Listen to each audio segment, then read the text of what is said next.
السلام علیکم پاکستان. آپ سن رہے ہیں اپنا ریڈیو نیو یارک اور دیکھ رہے ہیں اپنا T V New York. Programme ہے جناب آپ کے روحانی مسائل کا روحانی حل, اور یہ پروگرام آپ سنتے ہیں ہر جمعرات رات 10 سے 10:30 کے درمیان. اس پروگرام میں ہم آپ کے مسائل کا روحانی حل آپ کے سامنے لے کر آتے ہیں, آپ کے ای میلز, آپ کے میسیجز, آپ کی کالز کے ذریعے, اور مختلف مسائل پر ہم گفتگو کر رہے ہوتے ہیں. دو معزز مہمان صدیق برکاتی صاحب جو کہ سلسلہ برکاتیہ کے خلیفہ ہیں, اور نجم خان جو کہ مذہبی اسکالر ہیں, ہمارے ساتھ ہوتے ہیں. صدیق بھائی آج کل اپنی مصروفیات کی وجہ سے ہمیں ٹائم نہیں دے پا رہے ہیں, لیکن نجم خان ہمارے ساتھ موجود ہیں پروگرام میں. اور آج کے اس پروگرام کا جو موضوع ہے اس کا موضوع کا نام ہے ماہ سفر, کیونکہ محرم کا مہینہ ختم ہونے کو ہے اور ماہ سفر جو ہے وہ شروع ہونے کو ہے. ذرا ہم جانیں گے ماہ سفر کے حوالے سے کہ محرم الحرام تو حضرت امام حسین کی وجہ سے جانا جاتا ہے, ان کی قربانی کی وجہ سے مانا جاتا ہے. ماہ سفر کے حوالے سے ہم آج گفتگو کریں گے. ہمارے ساتھ موجود ہے نجم خان. نجم السلام علیکم. وعلیکم السلام ورحمۃ اللہ. اچھا نجم, یہ بتائیے گا کہ ماہ سفر کا مہینہ جو ہے اس حوالے سے آپ کیا کہیں گے؟ مفتی اکرام, اولیاء اکرام اور جو حدیث ہے اس کے حوالے سے ذرا بتائیے گا کہ ماہ سفر کے بارے میں کیا کہا جاتا ہے. نحمده ونصلي ونسلم على رسوله الكريم اما بعد فاعوذ بالله من الشیطان الرجیم بسم اللہ الرحمن الرحیم. تمام سامعین کو السلام علیکم ورحمۃ اللہ. وعلیکم السلام ورحمۃ اللہ وبرکاتہ. آصف بھائی, جو آپ نے کوشچن کیا ہے کہ ماہ سفر کے حوالے سے قرآن کریم کیا کہتا ہے اور احادیث اور روایات کیا کہتی ہیں, جی یعنی ہمارا اسلام اور شریعت کیا کہتی ہے, صحیح. تو اس حوالے میں کی طرف بڑھوں گا. جی اللہ تعالیٰ نے قرآن مجید میں واضح طور پر ارشاد فرمایا کہ یہ جو مہینے ہیں یعنی 12 مہینے, یہ جو ہے جی مہینوں کی, یہ ہماری جانب سے ہے. ہوں اور ان میں سے جو 4 مہینے ہیں وہ حرمت والے ہیں, یعنی عزت زیادہ, عزت احترام جس سے جاتا ہے جسے. اور باقی جو مہینے ہیں کے علاوہ ہیں, لیکن منحوس کوئی نہیں ہے, منحوس کسی کو نہیں کہا گیا قرآن میں. صحیح. اچھا, والے جو مہینے ہیں اس میں جو روایت میں ملتا ہے وہ اس لیے کہا گیا کہ اس میں جیسے شکار نہیں کیا جا سکتا, جی اور جو دیگر اچھا حرمت والے مہینوں میں سے ایک مہینہ بقرہ عید, عید الاضحیٰ جس مہینے میں آتی ہے, وہ مہینہ کیونکہ اس کے اندر جو ہے حج بھی کیا جاتا ہے, اس کی بھی یہی وجہ ہے, خاص وجہ. صحیح.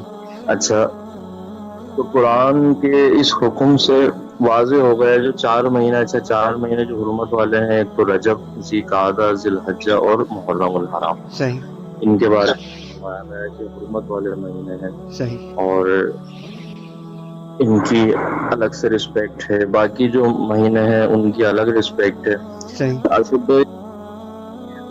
دن کو تو رسپیکٹ ہو سکتی ہے, جیسے تمام دنوں کا سردار جمعۃ المبارک ہے, ٹھیک ہے. مہینے پر بھی فضیلت ہو سکتی ہے, جیسے ربیع النور شریف کو فضیلت ہے, ان حرمت والے مہینوں کو فضیلت ہے. رمضان المبارک کو زیادہ فضیلت دی گئی ہے, روایات میں ملتا ہے.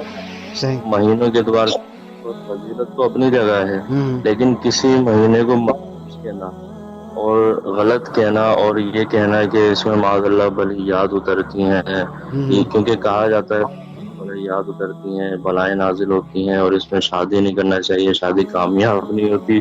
اور کہتے ہیں اگر کامیاب ہو جاتی ہے تو پھر اولاد نہیں ہوتی ہے, اگر اولاد ہو جاتی ہے تو نیک نہیں ہوتی. صحیح. اس طرح کے جو خیالات ہیں جو زمانہ جاہلیت میں گفتگو لوگ کرتے تھے, ان کی رسومات آ رہی ہیں, اس کو کہا جاتا ہے. تو یہ صاف جو معاملات ہیں یہ بہت غلط ہیں, اور قرآن و حدیث کے خلاف ہیں, اور زمانہ جاہلیت لوگوں نے کو کیا نام ہے آگے پہنچاتے ہیں. وہ لوگ جن کے پاس کم علمی ہے, ظاہر علم والے جو ہیں بات پہ پہنچتے ہیں وہ تو نہیں کرتے, جن کو نہیں پتا جو اپنے گزشتہ لوگوں کے طریقے پر چل رہے ہیں، وہی اس طرح کے معاملات کرتے ہیں.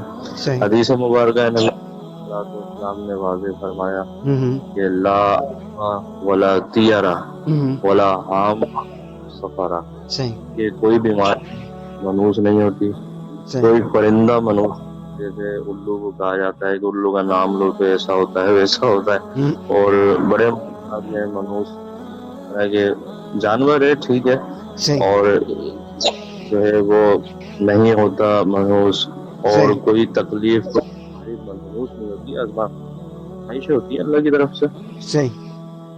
اللہ کی طرف سے آزمائش ہوتی ہے. آپ توبہ کریں، استغفار کریں، دعا کریں، اللہ رب العزت سے آپ کو شفا عطا فرمائے گا.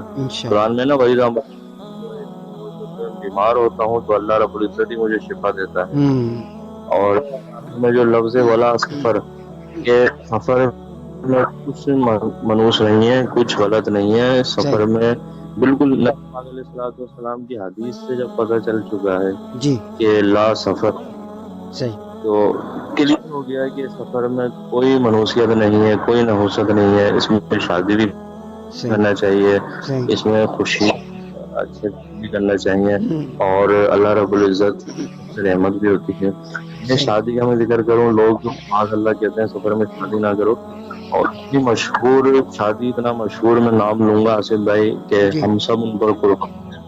حضرت علی رضی اللہ تعالیٰ عنہ اور حضرت فاطمہ الزہرا رضی اللہ تعالیٰ عنہ کی شادی جو ہوئی وہ سفر کے مہینے میں ہوئی. نبی پاک علیہ السلام نے جو آپ دونوں کا نکاح کروایا سفر کے مہینے میں کروایا، تو نبی پاک علیہ السلام کو نہیں پتا تھا کہ یہ مہینہ کیسا ہے، تو سرکار علیہ السلام سے زیادہ بہتر کون جانتا ہے. صحیح بات. تو شادی، اچھا جو لوگ کہتے ہیں کہ شادی کامیاب نہیں ہوتی، آپ دیکھیں حضرت علی کی شادی کتنی زبردست اور کتنی کامیاب رہی ہے. پھر بات نہیں ہوتی، آپ کی اولاد جو ہے حسنین کریمین حضرت زینب رضی اللہ تعالیٰ عنہا. پھر جو لوگ یہ کہتے ہیں کہ اولاد نیک نہیں، بتائیں ذرا حسین سے نیک ہو سکتا ہے؟ حضرت حسن سے نیک حضرت بی بی زینب رضی اللہ تعالیٰ عنہا سے زیادہ پردے والی کوئی ہو سکتی ہے؟ کوئی نہیں ہو سکتا. ایک بچے اتنے اولاد، اور سفر کے مہینے کے اندر ہی آپ کی شادی ہوئی اور ماشاءاللہ کامیاب ہوئی، اور بچے بھی نیک ہوئے، اور ایسے نیک کہ دنیا پر چھوڑ گئے اور اپنا ایک اللہ رب العزت نے ان کو عطا فرمایا. تو باتیں کرنا کہ سفر میں یہ ہے وہ ہے، یہ بالکل غلط ہے. اچھا ہوتا کیا تھا آصف بھائی کہ زمانہ جاہلیت کے اندر جو ہے نا، وہ لوگ تھے وہ مہینے حرمت والے جو ہوتے تھے، جیسے ذی الحجہ ہو گیا، محرم ہو گیا، اس کے احترام میں گھروں سے اور لڑائی جھگڑوں کے لیے نہیں نکلتے تھے. تو سفر آتا تھا نا تو وہ گھروں سے نکل جاتے تھے اور اپنے اندر فساد، یہ وہ لڑائی جھگڑے جنگ و جدال کرنا، اس کے معاملات میں نکل جاتے. تو لوگ کہتے تھے کہ مکان جو ہے نا وہ سفر ہو گئے، یعنی خالی ہو گئے، دار جو ہے سفر ہو گئے، خالی. ایسے کہتے لوگوں نے بولا یہ تو مہینہ بھی خالی ہے، اس میں لوگ جو ہے نا جنگ و جدال کرتے ہیں، نقصان پہنچاتے ہیں. اچھا قصور لوگوں کا تھا، وہ لوگوں کے اپنا فون تھا نا. اب لوگوں کے وجہ سے مہینے کو ہی نحوست قرار دے دیا اور منحوس کہہ دیا، تو وہ ایک ان سے چلتی بھی آ رہی ہے جو معاملات ہیں وہ غلط ہیں. کم علمی سمجھنا چاہیے، اور اللہ تبارک تعالیٰ سے استغفار بھی کرنا چاہیے، اور اللہ رب العزت کی رحمت کا تقاضا بھی کرنا چاہیے، اور اس سے دعا کرنی چاہیے. صحیح بات، صحیح بات. اچھا یہ بتائیے گا کہ معاف کیجیے گا، ماہ سفر جو ہے اس کے اندر آپ یہ بھی لکھتے ہیں کہ ماہ سفر میں 13 سفر ہے، اس کے بارے میں ذرا بتائیے گا. اس کے بارے میں بہت ساری خلاصہ آرائیاں بھی ہیں، بہت سارے لوگ بات بھی کرتے ہیں. تو ماہ سفر کے 13 سفر ہے، اس کے حوالے سے بتائیے گا. جی اصل میں 13 تیزی جو ہے نا یہ بھی وہی چیز ہے، اس میں کوئی روایات یا کوئی معاملات ایسے نہیں ہے کہ شرعی اعتبار سے کرنا ہو. یہ وہی چیز ہے جو ان کی ایک بنائی ہوئی چیز ہے. 13 تیزی کو جو ہے وہ فاتحہ دلائیں اور معاملات کریں. دیکھیں فاتحہ اچھی بات ہے، اگر آپ اس نیت سے دلا رہے ہیں کہ ہم فاتحہ کریں گے تو ہمارے گھر میں برکت ہوگی، اور نبی پاک علیہ الصلوۃ والسلام کا وصال فرما رہے ہیں، اصال کر رہے ہیں ان کی